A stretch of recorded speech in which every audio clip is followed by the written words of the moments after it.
Dave's podcast, episode 11. Chernobyl, Italy, Game of Life, a baby, and finally back to fish.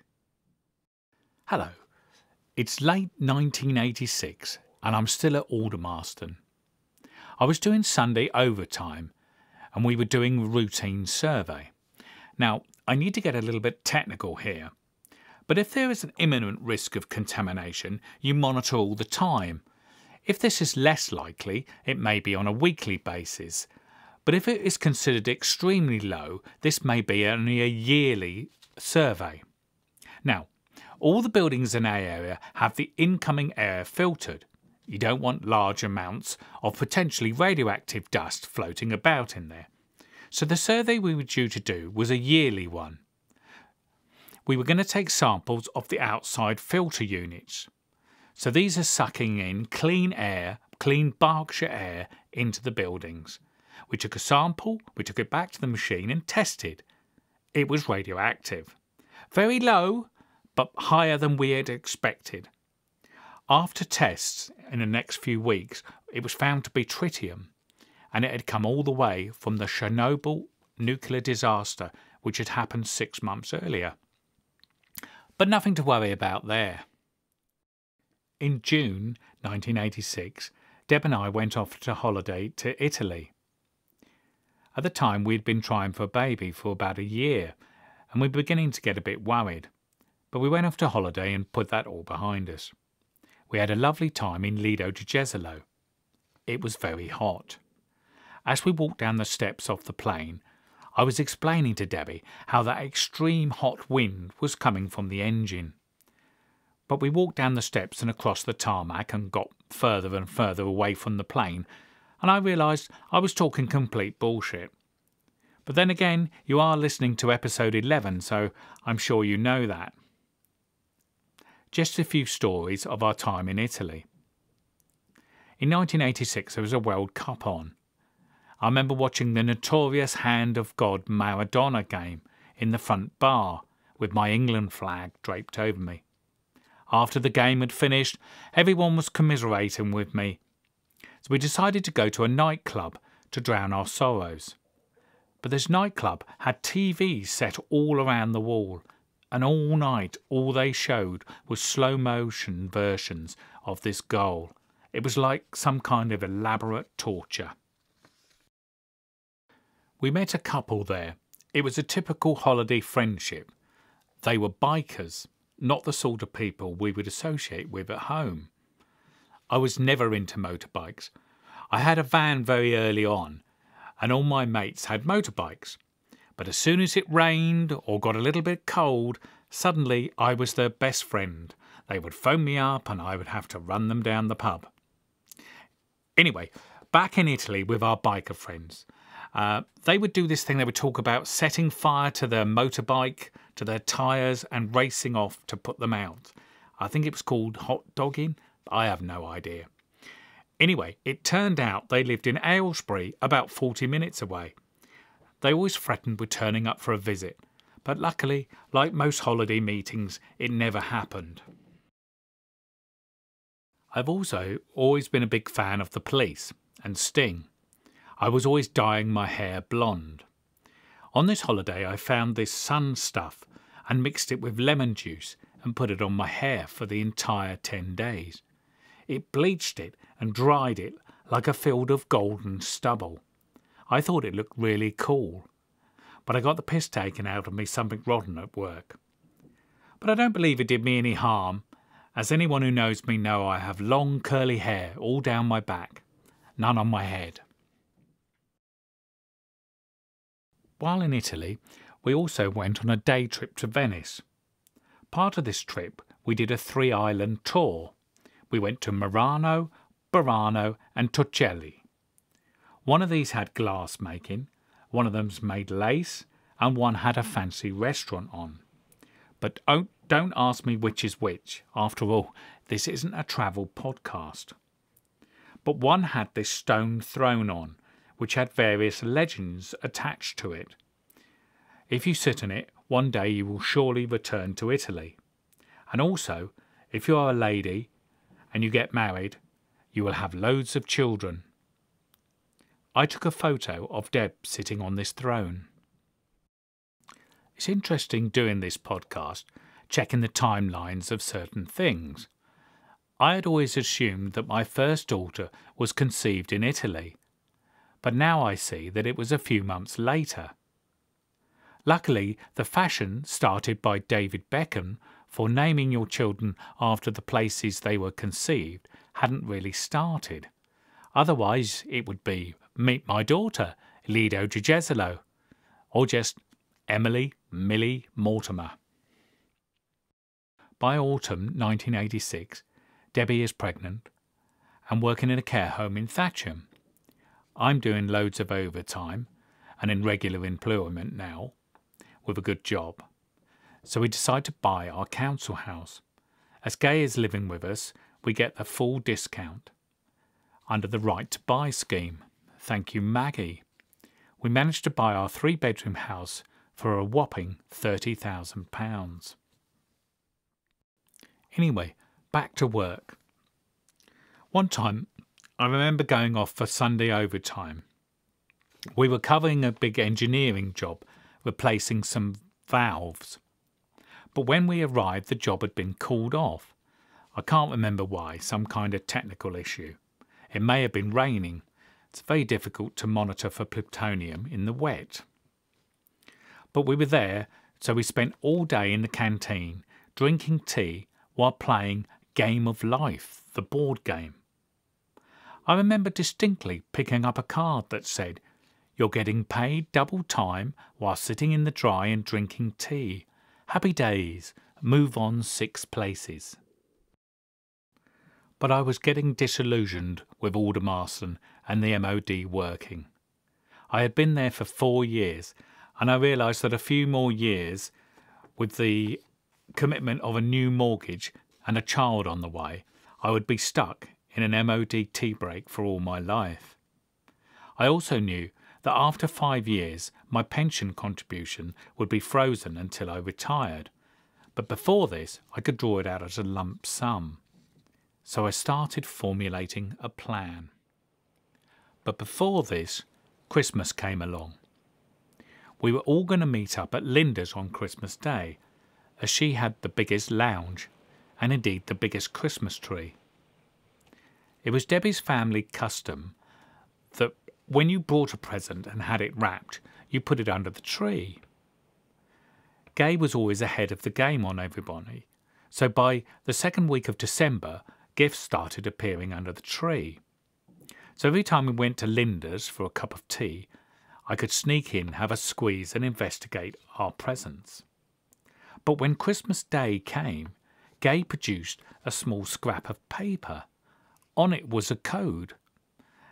So Debbie was Linda and John was David.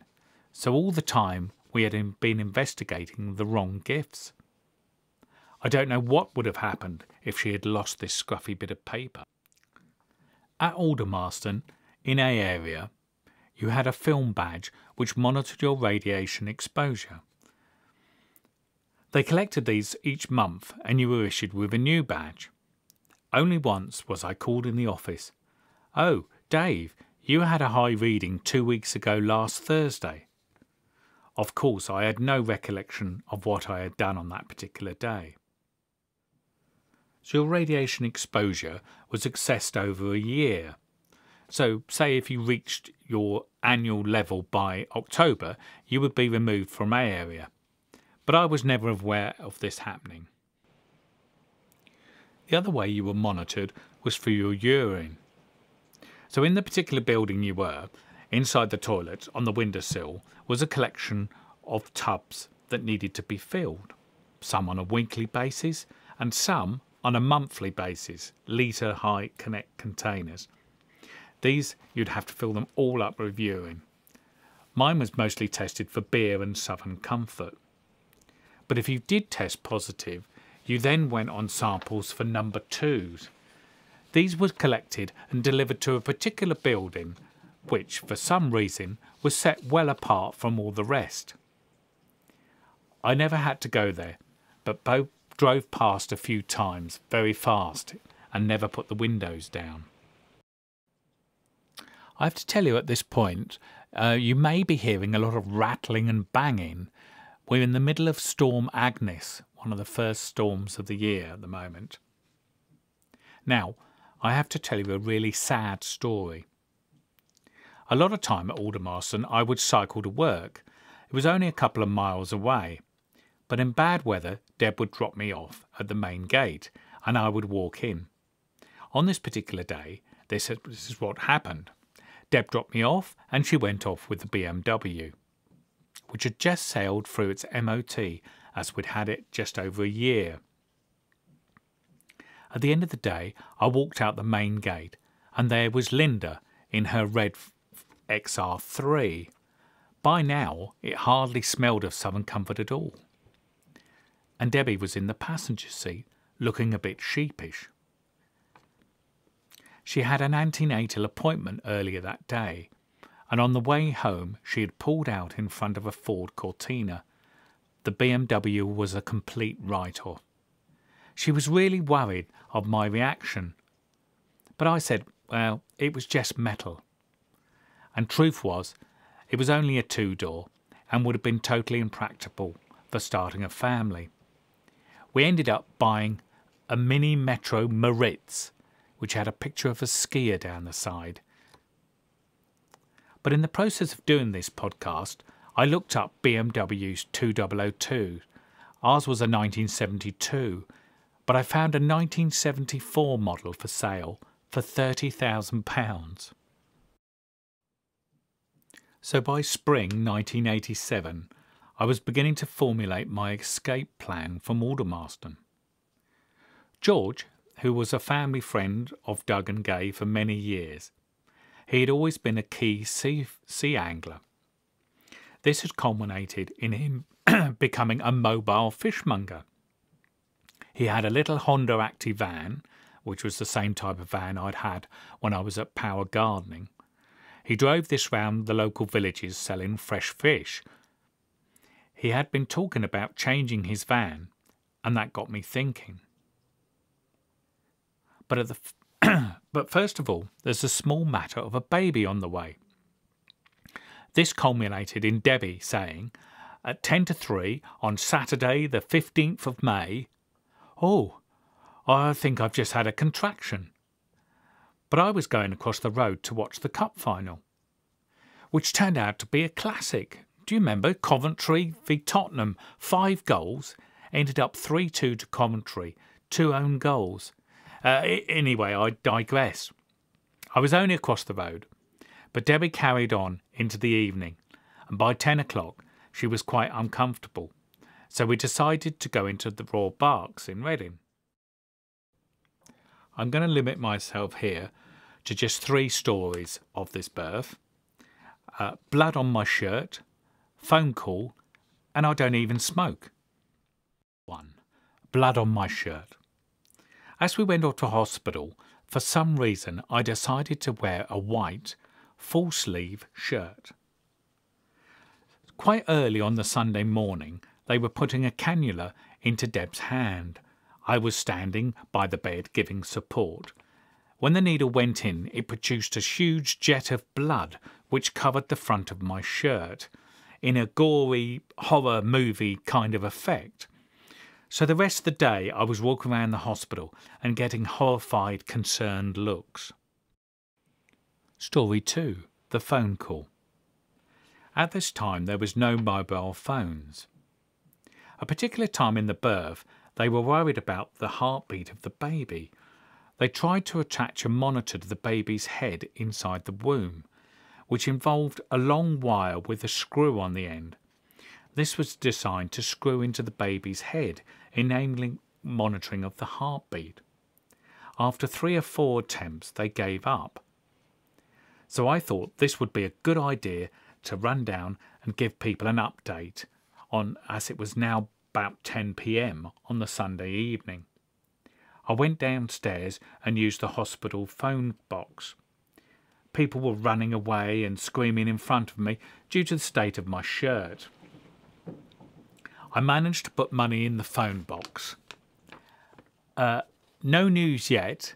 They've lost the baby's heartbeat and the phone disconnected. I went back upstairs thinking I had done a good job of keeping Gay and my sister, who had driven over, well informed. But in my tired and emotional state, I had created absolute panic and concern. But everything was okay. Emily, Millie Terry, was born 1 minute to midnight on Sunday the 17th of May 1987. I went home to Gay and my sister Libby at about 2 in the morning. To their relief, Gay was a smoker then, and Libby and her had been there all day. I sat there going through all the details. I was exhausted and emotionally drained. I hadn't been sat in a bed all that time. Anyway, Gay handed me a cigarette. I smoked half of it before going, "Hang on, I don't even smoke." Let's take a breath and do a little assessment. We had just bought our council house, so I had a new mortgage. By November 1987, Millie was 6 months old. I was in secure employment, I had a bit of a career, and a very good pension. So it was at this time I decided it was best to start a new business from scratch.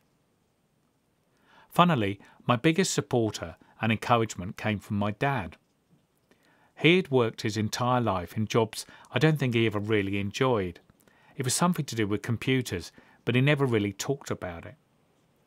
He had had a brief period where he had tried to be self-employed and left and joined a company called Shelvex, selling and fitting purpose-built shelving units in people's homes. He kept it going for around 6 months, but had to throw in the towel. He just wasn't making enough money and was having trouble paying the mortgage. I wasn't really aware of these details, as by now I'd left home and was working myself. I think my dad saw the braveness rather than the craziness in my plan. He always encouraged and supported me throughout my time, both emotionally and financially. He would lend me money for a new van, and then I would pay it back over a few years. When I had a few months left to pay, he'd say, "All right, Dave, we'll leave it there," and let me off the last few £100. So, having handed in my notice at Aldermaston, I had a whole body scan. This was in the medical centre on site. This is quite interesting, because the scan was done in a room that was made from steel sheets from the First World War battleship. The theory being that it was pre-Hiroshima's nuclear bomb and not containing any background radiation. I was given the report and still have it somewhere. I had a bit of ribbing at work for going off to be a fishmonger, but I think a lot of my colleagues admired my decision. When I left the MOD, I could draw out my pension, around £4,500, and this would allow me to buy George's vans and all its fittings. The van had a galvanised frame with various stainless steel trays. I needed a set of spring scales, like you used to get in old greengrocers, and I needed a hawker's licence. This enabled you to sell door to door. It also gave you the right to pee on your inside front wheel. This was an anomaly from the days of horse-drawn coaches. I also needed some white coats and lovely blue stripy aprons. I bought a leather money satchel and a special wallet, a pair of comfortable boots and some thermal underwear and a flat cap. I had to do a food handling course. It was held over a couple of evenings. The best bit was when he produced a collection of items found in food. In various plastic containers, there was half mice, cockroaches, and a bit of a finger. I opened an account with a fresh fish wholesaler in Hook, Hampshire, about 20 miles from home. The first few weeks we would have to pay cash in advance, which was fair enough. I mean, they didn't really know me. I would have to leave around 6 o'clock in the morning to collect my fish. George had arranged to meet me there. We could park in the warehouse to load and arrange our fish. wash and clean any fish we had to cut up or stake up any salmon. I had no experience of fish other than catching them and letting them go. I had been mackerel fishing as a boy on a holiday in Cornwall, but my dad had done all the gutting and cleaning. I was quite happy eating them. Well, until my dad said, "An hour ago these were swimming free in the sea." As part of my training, George would bring me any fish left in the evening. I would practice gutting and filleting herrings and trout. I also went out with him on his round one day, helping to gut fish and picking up any useful tips. He had been established for a number of years and had his set route and customers. He had a notebook so we could write down any orders, a whole salmon, some lobsters, or if a customer said he was going to be away. He covered Mortimer and the surrounding villages, and my area would go around this in a sort of ring, which would mean a bit of driving before starting off. So I left the Ministry of Defence, Aldermaston, on a Friday. Had a sorry you're leaving card. They had a bit of a whip round and raised enough to buy a bottle of Southern Comfort. I had a week off, buying all the items I've listed. Everything was ready, as I said, and also had a day where I went out with George. It was decided Debbie would come out with me for the first week. Gay would look after Millie, more of our invaluable support. That first week was going to be a lot of knocking on doors and writing down addresses and customer requirements. Now, there was no fish on a Monday. Inshore boats don't go out at the weekend, so Monday's catch it's not landed until Tuesday. So on a Tuesday in November, I set off early in my newly acquired van with my new David's High Quality Fresh Fish magnetic sign. George met me there and helped me arrange and load my van. I remember having to ask George the difference between cod and haddock. He explained that haddock had a black line and a thumbprint, which was said to be the thumbprint of Jesus when he was feeding the 5,000. He was incredibly helpful and supportive those first few weeks. George, not Jesus. When I finished loading and arranging, which took about an hour, I drove back to College Peace, had a quick breakfast, kissed baby Millie, and Debbie and I set off. We drove to Theale and picked a road, and we started. We had invested hundreds of pounds in stock, a van, equipment and clothing. We had a new mortgage, a 6-month-old baby. We had enough money to pay us for a few weeks, and no customers. I knocked on the first door. "Hello, my name is David. I've started a new business delivering fresh fish door to door each week. Would you like something?" I don't know. I don't like buying things from the door. But do you have any place? Does she buy anything? You'll have to wait till the next episode to find out.